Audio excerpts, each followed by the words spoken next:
আসসালামু আলাইকুম সম্মানিত শ্রোতামণ্ডলী, যারা সিলেটি স্টার ইউটিউব চ্যানেলে আছেন সবাইকে স্বাগতম জানাচ্ছি। আমি ইকরামউদ্দিন। আশা করছি সবাই ভালো আছেন এবং সুস্থ আছেন।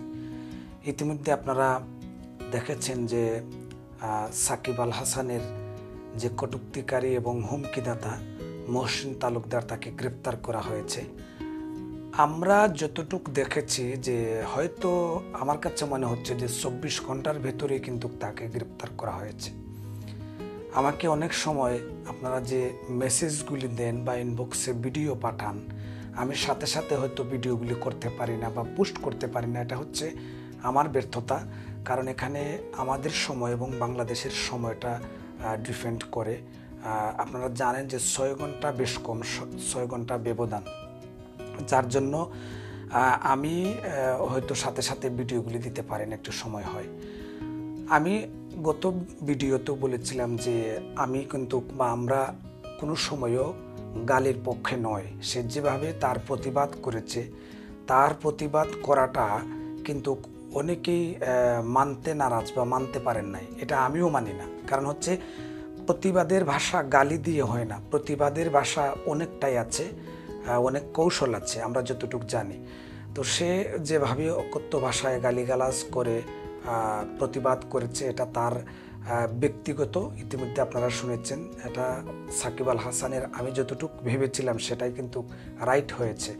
যে হয়তো সাকিব আল হাসানের খাস ভক্ত এবং তাকে অনেকটাই সাপোর্ট করে বিদায়, যার কারণে সে একটু মানে হয়েই গালিগালাজ করেছে। কিন্তু এভাবে গালিগালাজ করাটা একজন সেলিব্রিটিকে আমি মনে করি না। কিছু যুক্তি যদি আমরা ধরি, আমরা ছোটোবেলায় কিন্তু আমাদের পাশের বাড়ি বা আমাদের এলাকায় যদি হিন্দুর আশ্রমে বা যারা হিন্দু সম্প্রদায় আছেন তাদের মন্দিরে যদি কোনো ধরনের কোনো পূজা হতো, দুর্গা পূজা বলেন, এটা কিন্তু আপনারা দেখেছেন।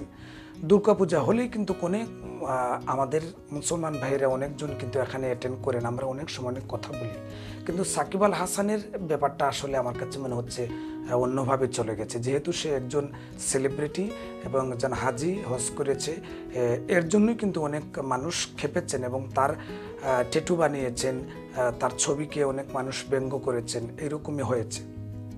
বাট একটা জিনিস আমাদেরও মানে লক্ষ্য করা প্রয়োজন। আমরা যখন আমাদের ঈদ উদযাপন করি, ঈদে কিন্তু অনেক বাংলাদেশের অনেক হিন্দু ভাইয়েরা আছেন, তারা আপনার আমাদেরকে শুভেচ্ছা জানায়, ঈদ মুবারক জানায়। তাই বলে যে সে মুসলমান হয়ে গেল এমন কোনো কথা না।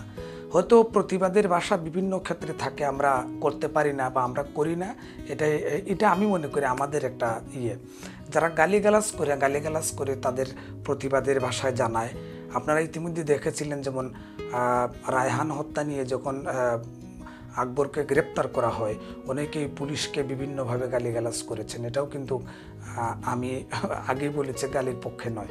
এটাও অনেকজনে মেনে নিয়েছেন, অনেকজনে মানতে পারেন না। যারা ভদ্রকুলের ঘরের ফ্যামিলির ছেলে আছেন, অনেকেই এটা মানেন নাই। তো যারা গালিকে সাপোর্ট করেন, গালিগালাজ যে করে তাদেরকে সাপোর্ট করেন, তারাও কিন্তু আমি মনে করছি ওই দলভুক্ত লোক বা ওই দলভুক্ত মানুষ।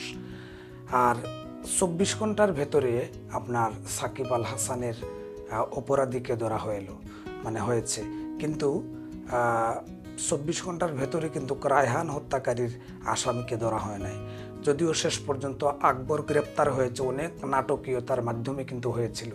তার মানে আপনি বুঝে নিয়েন, বাংলাদেশের কোনো সেলিব্রিটি বা প্রশাসনের কাউকে যদি আপনি কোনো ধরনের কোনো আঘাত করেন, আপনার শাস্তি অনিবার্য। এটা 24 ঘন্টার ভিতরে হয়ে যায়। তো যাই হোক, সব কিছুর শেষে আমি বলবো, আমাদের সিলেটি ভাই যে অকথ্য ভাষায় গালিগালাজ করেছেন, সে কিন্তু ইতিমধ্যে ক্ষমাও চেয়েছে তার ফেসবুক আইডিতে, তবু তাকে গ্রেপ্তার করা হয়েছে। কিন্তু এটা আইটিসি আইনে যতটুকু শাস্তি হয়, এটা তো অবশ্যই হবে, যাতে করে আর কেউ কোনোভাবে কোনো দিন সেলিব্রিটি নয়, কোনো মানুষকে যাতে কেউ গালিগালাজ না করতে পারে। তো যাই হোক, যারা জয়েন হলেন ত্রুটি ক্ষমা করবেন, মানুষ মাত্রই ভুল।